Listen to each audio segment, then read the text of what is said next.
All right, welcome back to the Vince Del Monte podcast. Really excited to be here today with a special topic and a special guest, a longtime friend here, coming on to a couple of years. And her name is Suzan Galluzzo. If you don't know her, she's the founder of Best of You and runs a pretty sizable coaching business and has served thousands and thousands of women all around the world and has built up a nice little team. And she is a mom and she's a wife, and she knows the realities and struggles of female entrepreneurship. And we were on one of our coaching calls last week, and this theme came up, the challenges of growing a business and managing masculine energy, competitive energy in a competitive environment. So what we're looking to do here is, first of all, just let her share who she is and what she does. And we're going to dig into some specific questions that I have heard show up quite a bit with my female clients. And Suzan, if we're missing any, we'll add them to the list. But some things that I've seen show up as challenges women entrepreneurs face. And not to say men don't face these either, but these are definitely some popular themes. And I'd love to touch on in no particular order: define social expectations, accessing funding, struggling to be taken seriously, owning your accomplishments, building a support network, balancing business and family life, coping with failure. I don't know if we're connecting with anybody yet, but Sue, why don't you introduce yourself and welcome back? Thank you, Vince. Thanks for having me. So my name is Suzan Galluzzo, and a little bit about myself. Prior to this online world, I was an owner and operator of 3 fitness transformation studios. So I've always been a solo entrepreneur for life. I had those studios for 10 years, and then come COVID, through the grace of God and the universe, I found Vince in 2019 and got a good start in the online business, kind of was dabbling in it. And come 2020, I was ready to go in full force. I mean, we were forced to go full force in 2020 when COVID hit. All of my studios closed. I thought that was it. That was the end of Suzan Galluzzo, because studio was my identity. And I'm sharing this because, there's so many women that have to flip the switch and change direction just like that. And so just going all in, no holding back. And amazing things happened in the online world, of course, through your help, Vince, and just knowing my worth and knowing my capacity and not refusing to play small anymore. So it's been 3 years of not playing small. And tell us a bit about life before playing small. You had your gyms, but what did tangibly, what did that look like? What decisions shifted to playing at a new altitude? The challenges were, I guess I could say a big challenge for me was earning potential. Oh no, I could only earn $250,000 per studio, and that was it. So if I wanted to earn more money, I had to put in more time, energy, effort, and open another studio and another studio. And so that was certainly a challenge, was not looking at, how you earn money that way. Something you were comfortable with into unknown. Yeah, absolutely. So what is your advice to, maybe let's start there, so females who've got ambition and they've got talents, and maybe at different stages of life, maybe they don't have kids yet, maybe they just got married and they have opportunity to, I know for my wife, she didn't want to stay a nurse. She wanted to try this online world. And, now we're having the same conversation now, because our kids are 9, 7, and 4, and she's thinking about rebooting something, but not too sure. So maybe speak to the woman who's not too sure about reigniting something, maybe from scratch, because, it is a lot of work right from the ground up, and how you made that shift. I think, from the beginning, I was always a person of, I knew that if I wanted to achieve more than average, I had to be more than average. And that meant that my mind, my body, everything from my family life to work had to be organized. And so first and foremost, if you're wanting to level up, the first thing you have to do is become super organized in your personal life, your profession. Everything has to be turnkey. Your kids, your meals, everything is, and that's not because I'm a nutritionist and I do this for a living. It's because as women, the statistics are there. We are going to take on more of the workload, especially at home. Even if you're a dual working family, even if your wife makes more than you do, women are still going to be taking on most of the roles in the household. And so for that reason only, if you want to level up, you need to just be super organized and consistent. And so I'm constantly telling women that are playing small, that are in, small businesses that are not earning their potential, get some coaching. And I mean, I need to take my own advice too. I do have coaching. But you need an infrastructure first in order for you to scale whatever it is. In order for you to even start that new business, you need a good baseline. So, and talk about some of the structures, some of the structures you've put in place in your day, and sometimes they're not optimal. Like sometimes, you're just telling me before that, it's hard to get into a good workflow because you get interrupted, but you have to start somewhere and you have to do something. So what does your infrastructures look like? So for my home life or professional or both? A bit of both. Yeah. What are some structures that you can control that would be the first step for a woman putting in place so that they could actually utilize, say, mentorship or coaching if they went in that direction? Okay. So, food preparation, you need a plan when it comes to meal prep for your family. If you want to be able to take a Zoom call, I have a Zoom call. I'm in California time. We haven't even talked about why I'm here and how, but, I'm in California at 4 p.m. is my Zoom, which is 7 p.m. Eastern, because most of my members and followers are still in Eastern time zone. 4 p.m. is like the death zone for women. That is when your kids are home, they're tired, they're hungry, you're in between meals, so you don't know whether to feed them a snack or a dinner. So just that, right, in order for me to be able to continue to take these calls, these Zoom calls, which are very important in my business, in order for me to show up sane, happy, put together, and present for my members and not distracted, things have to be in order at home. So the meals have to be on the table. The house needs to be tidy.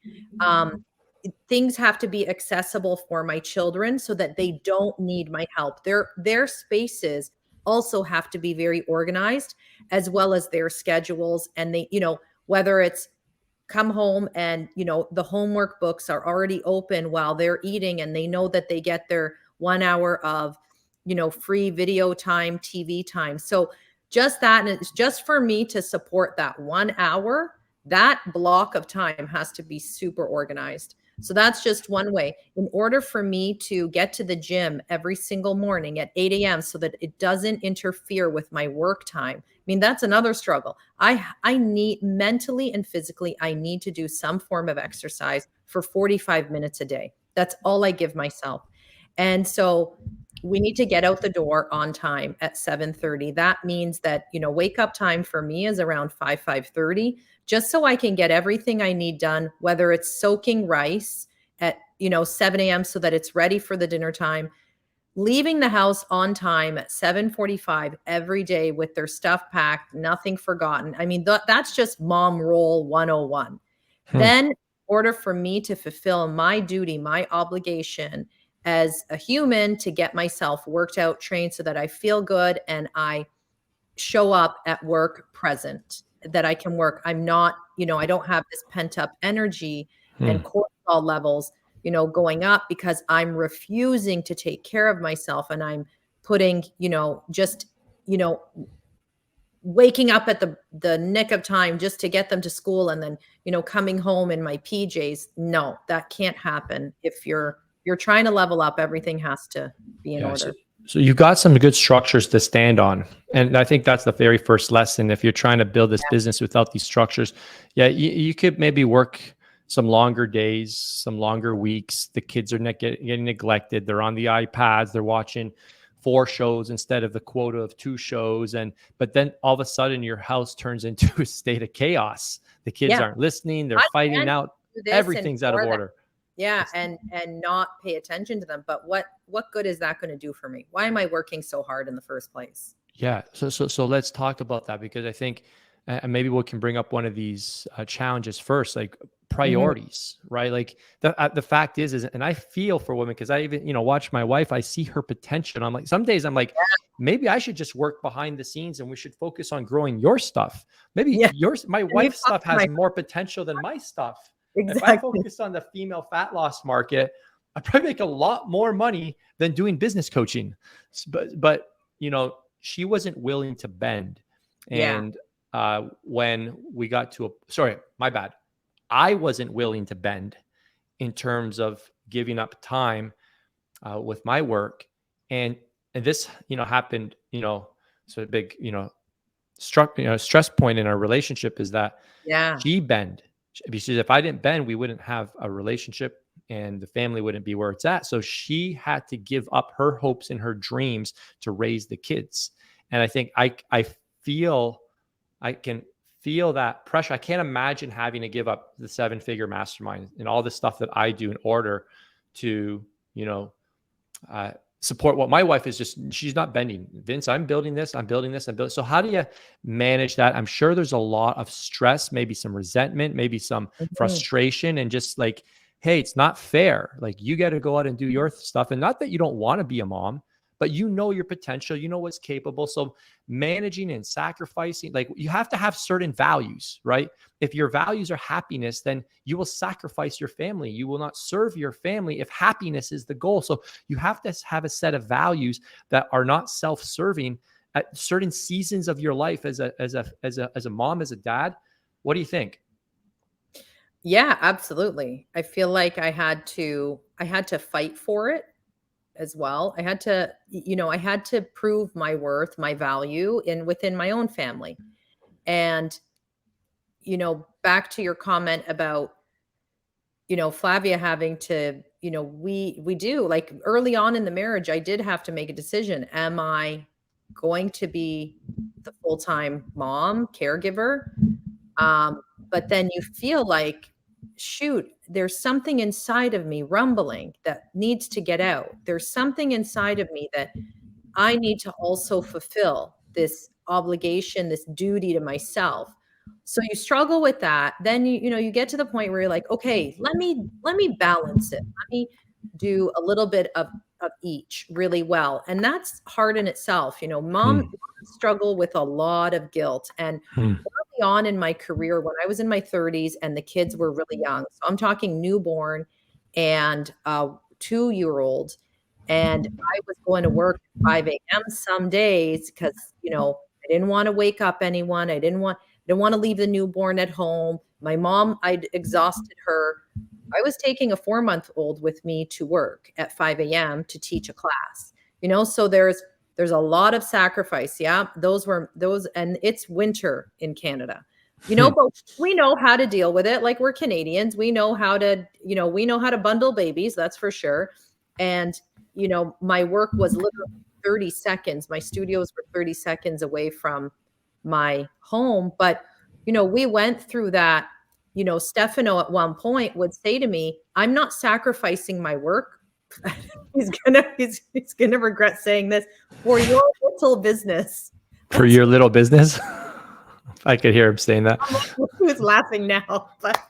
But yeah, so he was like, I'm not sacrificing my work, because it became a challenge, because it was like I was exhausted at home trying to do 2 roles, and I had help. I had a full-time nanny. But I was exhausted, no sleep, kids were sleeping with me, and then my husband, I didn't really want to. Thank you. I didn't really want to um sacrifice my time with my kids. I was sleeping with them, all this guilt inside of you. It was rough. The beginning days were rough. So then I realized very early I needed to be organized. And so I'm that's how a lot of my program even came to life, was my own experiences, right? So me creating a family meal prep, me creating foods for my kids. There's the story of where I came home and Stefano gave Julius 5 granola bars, and I was like, "Are you kidding me?" And ever since then, we've never had a granola bar in our house, or processed foods, because I wrote a cookbook on how to bake foods for your kids. So yeah, a lot of it inspired what I do today, and why I do it is because I see that we can live this holistic life and lifestyle that's really good for us and our kids. It just takes us creating a plan and a good infrastructure and, that stuff. So yeah. And then later on, I feel like now, I'm in California now. Why did you go there? So, I always, a lot of it was just gut instinct. And I know that there's a lot in me that I can achieve. And my husband sees it as well. And just like you, he's like, okay, he's at the same point where he's like, do I just support her because she's got this, thing going on that has a massive potential. So, he's also, not that he would give up his work or anything, but he saw the potential. And I said to myself, I want to be in a climate where it's going to really support what I'm trying to push for this lifestyle, and support all my own beliefs, which is, being a really active person, and doing a lot of your own foods, making your foods yourself, and everything that I promote in my community, in my business. I wanted a lifestyle that supported it. And I felt like, you know what? Let's see what California is like. And of course, the expansion to the US is very tempting for Canadians in an online world. Is, we want to access that massive market in the United States. There's the same amount of people in California as there is in all of Canada, right? So, it was a business move.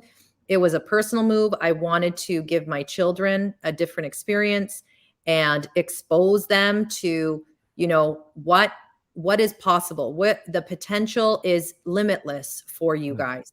Our parents did it. Our parents didn't stay in their same four walls. Like, my parents weren't born in Canada. So they were born in Syria, both of them. And so they left their home country very young to give themselves a better life. And I said, so what's stopping us? Why are we just, focused on staying where we are? Let's go experience more. And you really have to believe in yourself to do that. And that was something that developed over time, was stop thinking and playing small. And that was a lot of your influence. If you dream you can do it, then you can. And so I'm not there yet. And, there's a lot of money being spent, and we're trying to, do things with the business. And it's not, I don't want people to think that it's smooth sailing all the way up, So what kind of things have you had to cope with, other challenges? Did you have to define any social expectations? Like, when a mom's ambitious and she's got kids, like, do you get judgment, or you feel that, or could that even come from internal? But there is I know I've even cast that judgment. If I see a woman who's got kids, I think in the back of my mind, and this is a pure judgment, it's thinking that, those kids must be getting the short end of the stick. Yeah. There is a judgment there. Like, who's watching the kids? If you just don't know. I'm not saying that's right, or I'm right. I'm just saying. So have you felt that? Is that a real thing? Of course, of course, you're always, as women, we get judged for so many things. And one of them being your mothering skills, who is with your children when you're at an event, or which is very rare. I can't say that, we're at things all that often, but yeah, it's internal, and it's external. I would say I get more judgment from men. So case in point, I think a lot of women, it's 2023, and a lot of women are like, you can make coin and do things and have big energy, go. A lot of women have, even, whether it's stay-at-home moms, I've had huge support from my friends who are mostly stay-at-home moms. And so, and they're, they're like, if you can do it, you go do it. I'd say there's more judgment from men. I feel like I'm constantly having to prove myself, not only as a businesswoman, as an entrepreneur, but as a mother. Like, you find you're repeating the same lines and having to say the same things over and over again. Like what? Like when it comes to the kids, you're just kind of almost proving how well you're raising them in just conversations. Interesting. And you're saying like, no, yeah, yeah, we're in competitive sports and yeah, I'm with them every day. No, I'm with them every day. And Stefano, is traveling back and forth to California and Toronto, but he's with them a lot. Right. It's interesting. And then from men, I would say even with our, own personal friends, I find that because the big question is like, you guys moved to California for Sue, and it's not, it's because it's like, we didn't move to California for Stefano. Sue got the visa and Sue moved the family to California. So that's a big question mark. Like, so you're following your wife to California so that she can live her dream. Interesting, so you get those kind of smart remarks and questioned faces. And yeah, you're living a reality. You're living your reality. This is your journey. And I think that's the key in all this, right? To really own your journey. And that's what I reassure, all the ladies I coach, that your pace, like this applies. The funny thing is this applies to everybody, not just females, but own your journey, right? Own the pace that you're going at. And who are you comparing yourself to? This isn't a race, right? No. And, at the end of the day, it is just appreciating that you're living out your experience and everything's going to happen to you at the right timing. And that's really it. So I guess other people's comments is just a reflection of where they're at in their journey. Maybe you're just kind of shining a light on, maybe they've wanted to do that. And there's a reflection of, we've wanted to do that too. And you have this opportunity to also just share like, this is what we're doing. And I think that's what's really cool. Not, there's not a right or wrong path. It's crucial though, that you are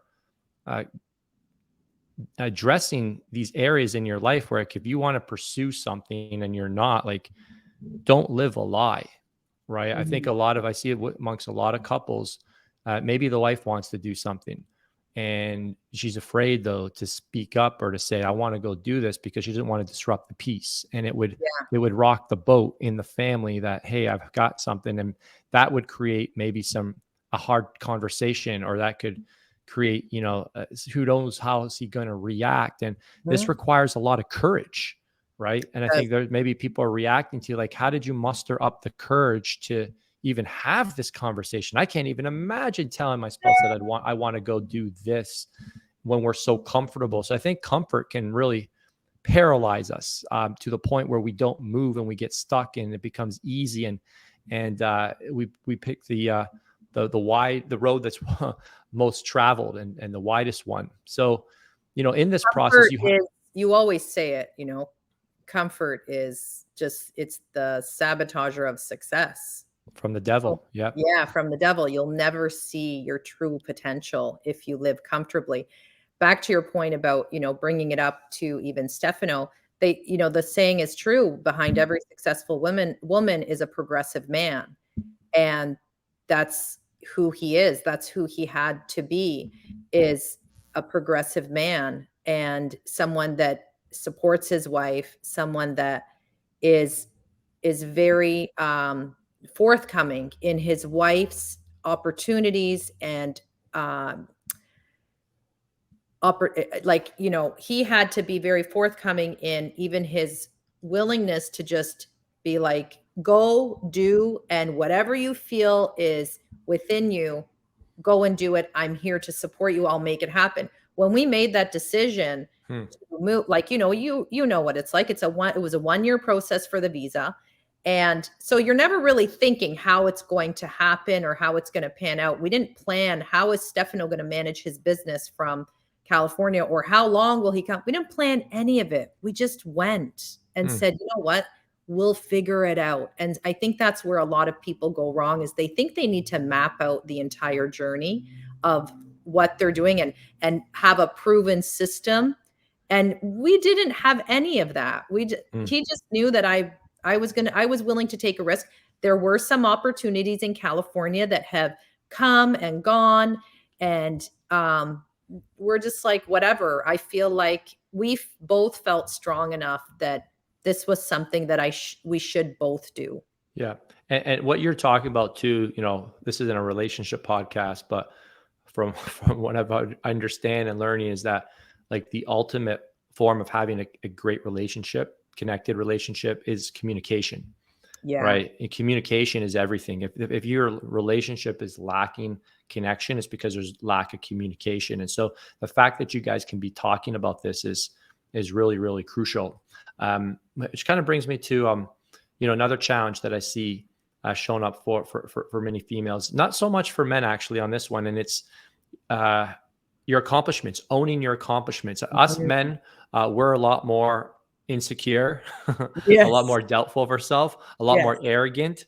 All right. So when guys get around, we brag, and it's typically a projection and inflated because of these deep-rooted insecurities that we're afraid to admit. But I find that generally women are a lot more humble, and care a lot more humility and are a little more modest.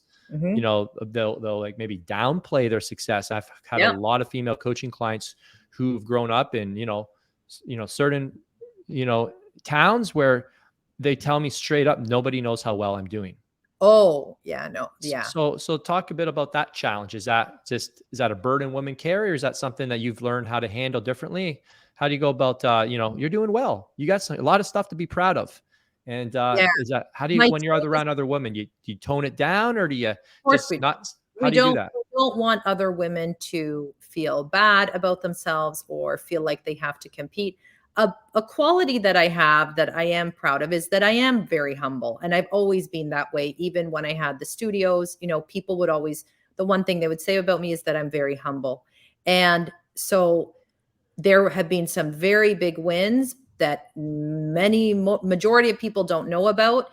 And I think that, we don't have to share everything. And yeah, you just don't want people to feel uncomfortable around you. And I think that's something that all women harbor and, practice very well, is they don't want others to feel bad about themselves. Now, that being said, when in the right audience, and when it's women that I see that need that inspiration, that kick in the butt, I am more than happy to serve it to them and to say to them, and that's a part of our job too as coaches, right?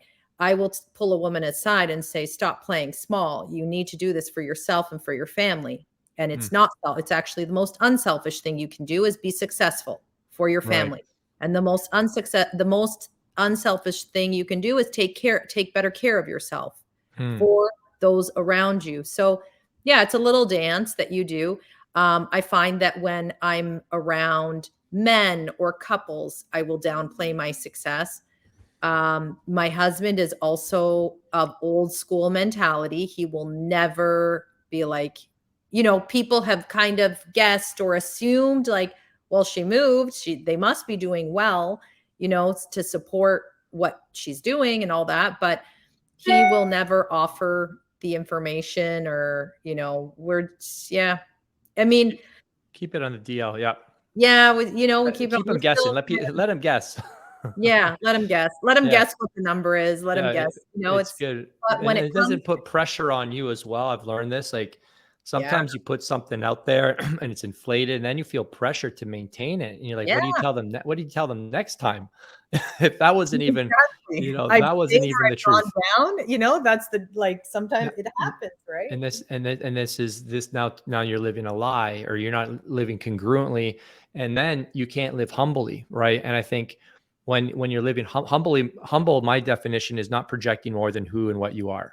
Yes. It's knowing what you're bringing to the table. Hey, this is where we're at. We've had some modest success, and it's maybe you like to project more, but when you operate in humility, then you don't have to ever operate from arrogance, which is rooted in fear, self-doubt, and insecurity. The people that project the loudest, brag the most, are the most insecure, most doubtful, and most fearful people, because they're afraid that they're going to get exposed for something they're not, and they have to keep it up.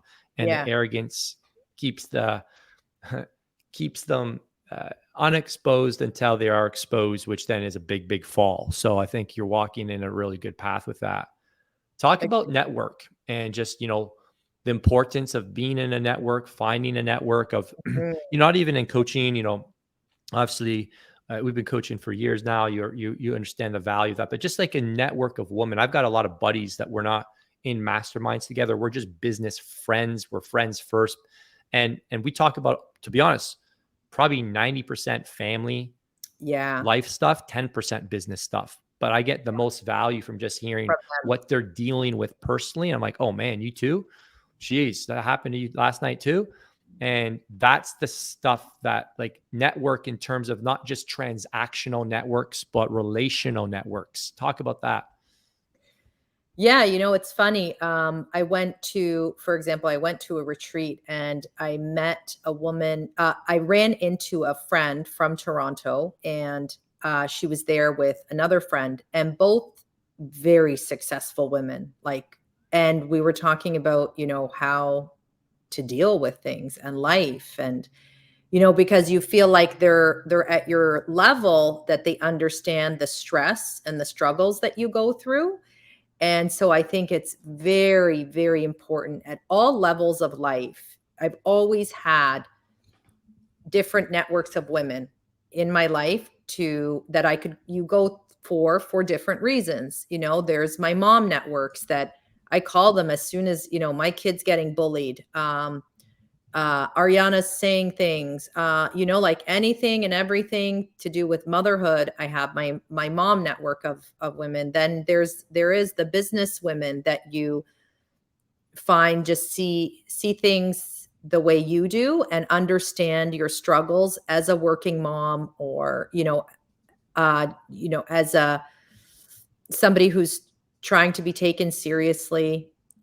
So I think what I see with a lot of the younger girls going into this business, they don't realize the power that networks will serve you in the future, and transactionally, right? I mean, and it's like, because from those friends, they could refer you your next client. They can, all my clients come from my mom friends, all of them. Oh, wow. Right?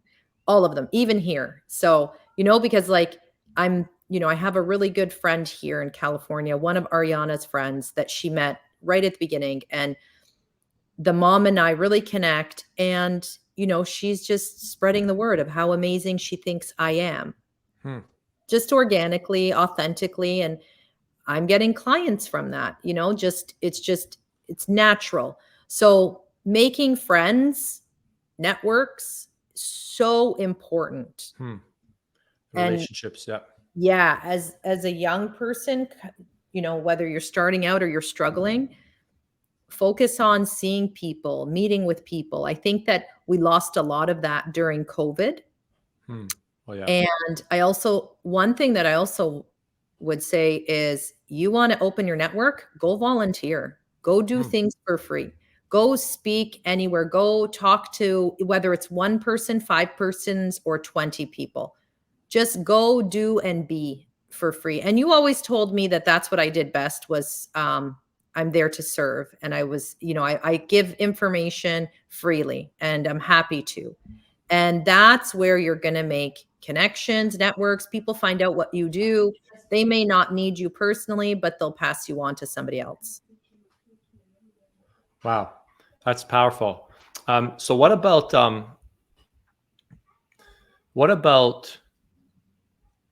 failure?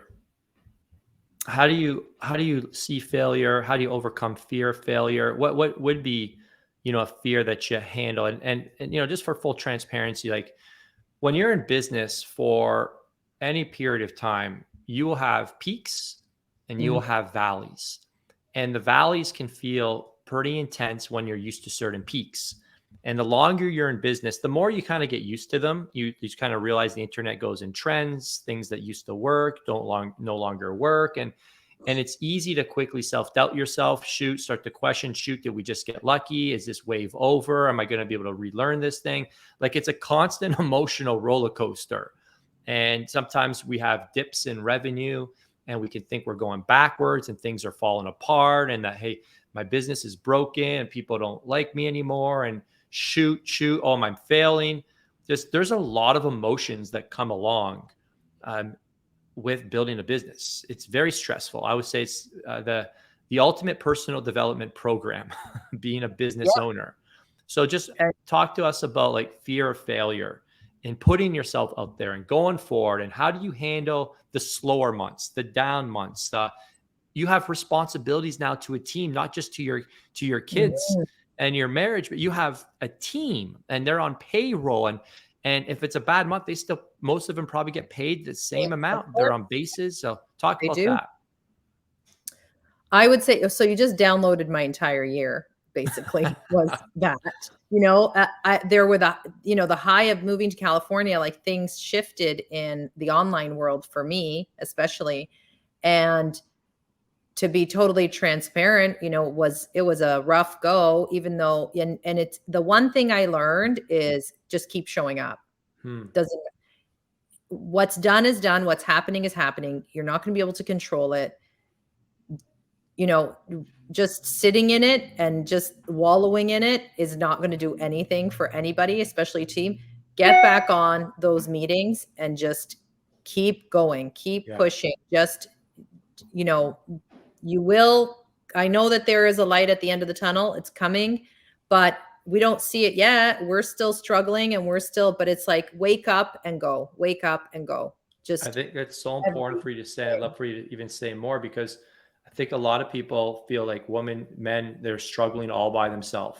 They're the only one that's experiencing these, contractions, or maybe the algorithms changed again, and now there's new platforms and you got to learn how to create this new type of content. And, there's more competition and people are contracting their prices and they're not, now you're building teams and it's hard to find loyal people and people who are all in, and there's just constant challenges. And one thing I will also mention, Vince, during the failures, if you don't have the proper coaching because at this point, I don't feel experienced enough to handle all the different things that are coming at me, because I've never been at this point in a business, and I've never been at year 7 and 8 and 9. And I think that at all parts of your journey, and I'm not trying to plug you, but I'm just saying you need coaching, because you will not see clearly at what your business needs at that time, because you're so emotionally tied to what's happening, and that you start to fester all the different reasons why it's going wrong. But somebody else who has been there, has seen this, and knows how to get out of it, or the best way for you, will see where your issue is. Somebody's at the door. Can I get it quick? Yeah, go for it. We'll edit it out. All right, this is the first. So listen, guys, we'll be putting this up on the podcast. We'll clean up that edit. But are you guys getting value from this? Pretty good.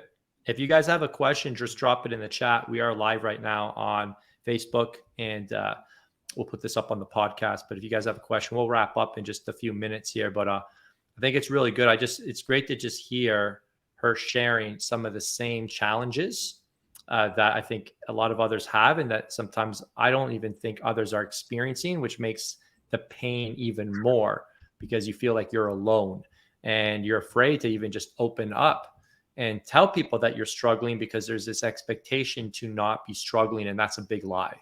All right. Everybody struggles. Struggles are normal. Struggles are just an indication that you're trying to grow and work through new hurdles. So I think it's really important. I hear that, like, one of the reasons Suze does well is she has a network, she's connected, and she doesn't keep her struggles to herself. And I think that's crucial to getting through tougher times. Oh, look at that. Wow. You have a secret admirer or what? I have a smart husband who knows that he has a daughter and he has a wife, and he did good. That's awesome. That's Yeah, awesome. there's our background. He That's sent some, great. So Sue just walked into the shot with two beautiful vases of flowers. That's really nice. yeah. That's you know what? To talk, I don't know if we can, what was our last subject? Yeah, I want just to talk just about the division of duties in the household and how yeah, to. let's wrap up there. Yeah. So how to, obviously there's going to be a tremendous amount of communication, a lot of vulnerability, a lot of trust, a lot of grace. I think too, I know that's big, like days I have to work longer or taking trips or me having like my wife is exhausted and she just needs time off and being able to express, I need rest. I need a break. And not Mhm. to be afraid to say that because, oh, my husband might freak out on me if I tell him that I need rest because he's working hard too. And that's created a lot. We had to get therapy for that because Oh me yeah. in our relationship, we didn't celebrate rest. It was a competition. And we both of us would be exhausted at the end of the day, short with the kids yelling at each other. And it's because we had this false belief that rest was for lazy people. Yeah. And we are not lazy people. And expressing that I need rest was a sign of weakness and not a sign of vulnerability. And until we started to actually, oh wow, geez, you need a day off. Like, please, take it off. And it's not like she's got to be afraid of me saying, can you adjust your schedule? Hey, I'm really tired. Can you pick up the kids today? When you have that communication line, so much stuff can be avoided. So, what about you?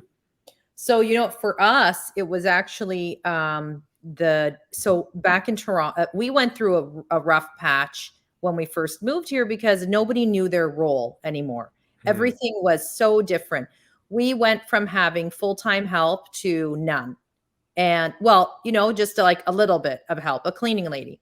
And so all of the responsibilities, Stefano didn't really have to do much back home because he was constantly working. So that's why we agreed, okay, you know what? If we can afford help, then both of us are working, we can support it. And that way we can be more present for the kids so that I'm not the one cleaning and cooking. So we get here and I'm back to that role of doing all the housework. And it's something that I communicate heavily even to the people in my program that if you think that your marriage is going to last with you doing all the household cleaning, the chores, the cooking, and all the things that have to do with the children, you're going to fall apart, you're going to become resentful, and your marriage is going to suffer. Hmm. And so that started to happen with us. I became very resentful of Hmm. Stefano because I thought, oh my gosh, here I am. I'm like in a new country. I'm trying to build this business here. And my husband doesn't even know what to do. He doesn't know how to feed the kids. He doesn't know how to. And so Hmm. also took, a big part of him had to also be willing to learn how to support me. And so once we got over that hurdle, and it took a lot of awkward conversations, like I had to say to my husband, um, thank you, Emily. I had to say to my husband, like, okay, Stefano, we need to talk.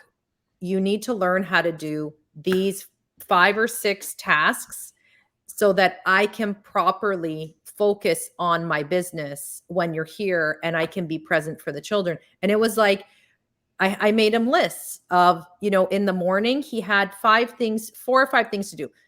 Put the I would do the food for the kids, and their lunches, but he would put the waters, the wheatgrass, he would empty the dishwasher, make the coffee, like all these, there's little tasks that I could give him that he could manage, Yeah, right? acts of service. Yeah, it's fantastic. I call them acts of service. Acts of service, exactly. And the more acts of service he did, the happier I became. And he saw that immediately.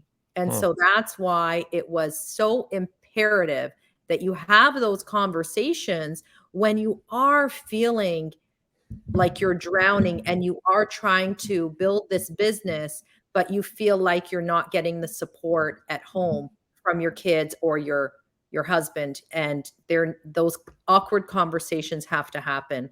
And so there was a lot that happened. Like if, we had to split a lot of the tasks so that it just became more manageable on everyone. And his ego took a big blow because he Hmm. was like, but he also, that was another hurdle for him to overcome, being a progressive male, that Yeah. we live in 2023, and the rules are different and things are different. And although our parents came from an immigrant household and mentality, we need to now change that narrative. And our kids are going to grow up in a different world, and we have to be okay with that. Yeah. And you're also talking about, this is a podcast for a different day, but I thought this might be interesting for someone and for yourself too. Like, there's three types of energy. There's the masculine. There's three levels of masculine energy. There's weak, mild, and strong.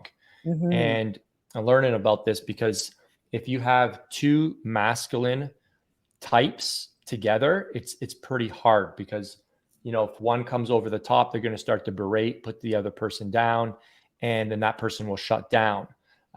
If you have like a masculine dominant and then a weaker, that can work with whatever the roles are, but just kind of understanding how to hold space for the other person. And, if they're masculine, knowing how to hold space in the mild or medium to, like, for them, and just being able to kind of move and shift, and knowing how, if they're becoming masculine because they're lacking trust in you, being able to come back over the top when that, like, there's a whole balance of energy that shows up in relationships that I didn't even know, like, these dynamics, until I started understanding this and seeing how, oh, that's why that happened. That's why, so what I need to do in that situation, that's why then we're fighting, and here's how to handle it, and here's how to hold strong so that she feels safe, so she doesn't have to bring that masculine energy. Here's when and how I need to step up the masculine energy versus when I just need to hold space. And okay, she wants to own this, that's fine, but that takes a lot of learning and dancing to get to that place. But if you're experiencing that's what we're learning now. That's exactly what we're trying to learn, is how to, I have a lot of masculine energy, so does he, and it's trying to find that balance and knowing when to scale back that energy and let the other person come through. Or they feel threatened, where it's my role. And that's and that's what I mean by knowing how to hold space, where, hey, if a man has masculine energy and he's not feeling like he's contributing or that he is being respected or valued, he will shut down. And then the woman will resent him because all of a sudden she will resume it because she has that masculine energy. And that creates a new set of problems. And now there's a lack. Yeah. Anyways, podcast for another day. So maybe we can pause there. Sue, this was awesome. I really appreciate you coming on here and sharing. And I think just you being vulnerable. I know you're always honest, you're always open. And that's why your women follow you, and why you have such a great team, and why you're building a foundation that'll be strong, because it's coming from a place of vulnerability. And that's when people really come alongside, because you're keeping it real. And I think a lot of women just need to continually stay around other women that are real, and create that safe place to have those conversations, to know what you're going through is normal. But at the same time, you're owning your journey. You're not competing against anyone. Everything is happening for you when it's supposed to happen. And at the end of the day, you put your priorities first. It's never going to be easy, but when you live with service, and when you live with compassion, when you live with love, and you live with grace, then you're going to have some tools to at least work with, to get you through the tough times and help you thrive in the end of the day. Yeah. Sue, where can people follow you? Tell us where people can tune into you on social media. My handles are all Suzan Galluzzo, at Suzan Galluzzo Instagram. You'll get a lot of free advice, information about everything that I do. And, of course, I work with you, and Facebook is same, Suzan. My YouTube is Suzan Galluzzo, and we're trying to get my podcast going as well. That's great. And I'm sure it's going to be amazing. And I can't wait for you to launch that. So, hey, thanks for coming on again. It's not your first time. Sure, it won't be your last time. So, guys, go follow Suzan Galluzzo on social media. Look at the great work she's putting out. Let her be an inspiration to you. And if you got some value from this podcast, go share it on your social stories, or text message this to somebody. One person. We don't charge for this production here. This is free. And the price to pay is to pay it forward and to help out one person. And we would be very grateful for that. So have a great day, everybody. Ciao, ciao.